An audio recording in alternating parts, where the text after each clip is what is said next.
Okay, this is my Adventure Island thing. When it loads, there we go. So, welcome to Forsaken Island, where it's an abandoned island, pretty much, is what I was going for.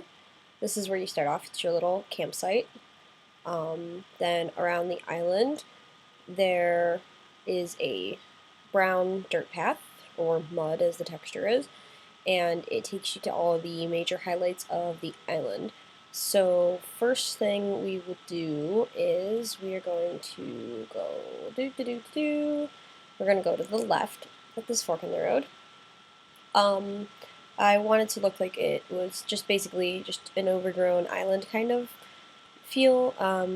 Like I've got the ferns going on in the middle of the path, and some of the trees intersect with the middle of the path. I also have it so that you can't walk through trees. That was a just lovely, enjoyable adventure.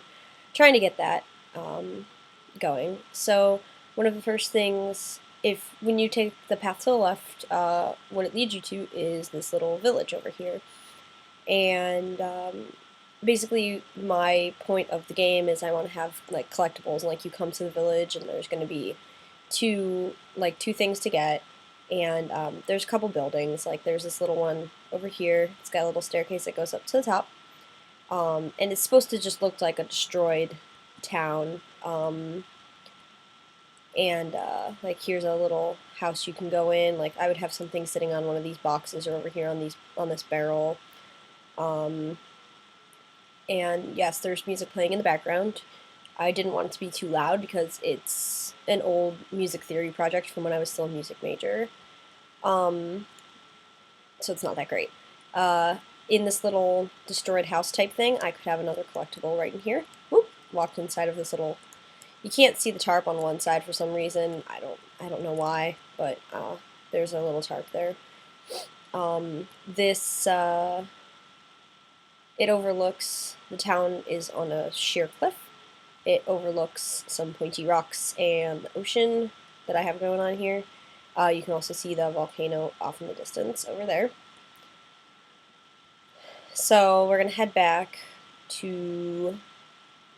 We're gonna head back this way.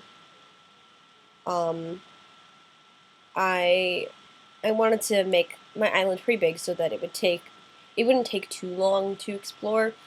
But at the same time, not take it would not take like an hour to get across the whole island. I sped up my character's speed so that it doesn't, he's not super slow and doesn't take forever to walk. Um, so we'll keep heading down this way. I'll turn up my sound a little bit. Get some of my old music that I wrote playing in the background here. Hopefully you can hear it. Alright, so this is now going to the right on the path. This is going to be the second point of interest. There's this path. It leads over here to this little. There's a little path that goes up into the hills, and it's basically just going to be kind of like a hidden area, unless you follow the path. Obviously, then you would see where it is.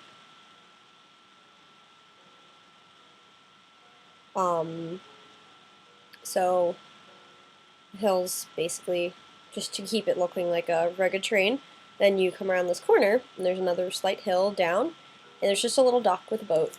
Um, if I had more skills at Unity, I wanted to make this little boat drivable. The little this little lake that's here, it's enclosed by the mountains. You can't actually get back out to the main water around the island. And you can stand on the bridge, jump, whee, and you can stand in the boat. So that's that. Jump back in my water. Now we're going to head off to the third point of interest. Still have the giant menacing volcano in the background. I tried to keep these hills climbable, obviously. I don't want to have to worry about the, basically I just didn't want to have to worry about the how, like sometimes you can't climb up the hills with the Unity terrain editor. I wanted to make sure that I kept it nice and simple. Alright, so we're coming back up on the fork in the road. So that was the right-hand path. Now we're going to go straight. What would happen if you went straight? So if I look to the left, that's back to the main starting beach. That's where the village is.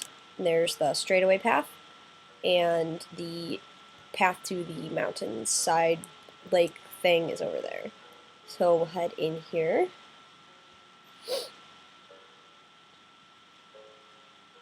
And I wanted to keep this more.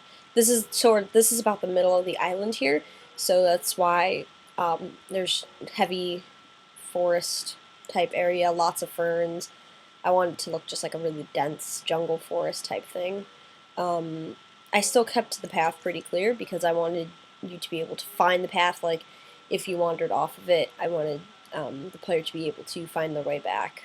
Off to the left, there's just a little pond with some spiky rocks.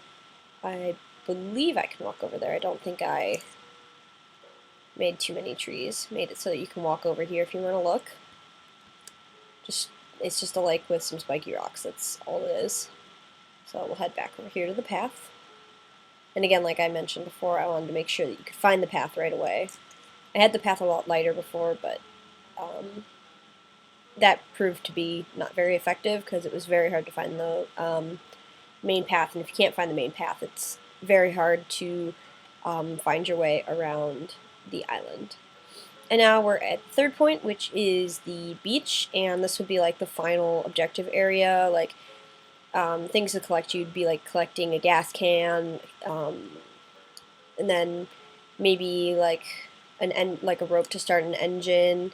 Then there would be like a boat or something that you could get off the island with. Anything like that.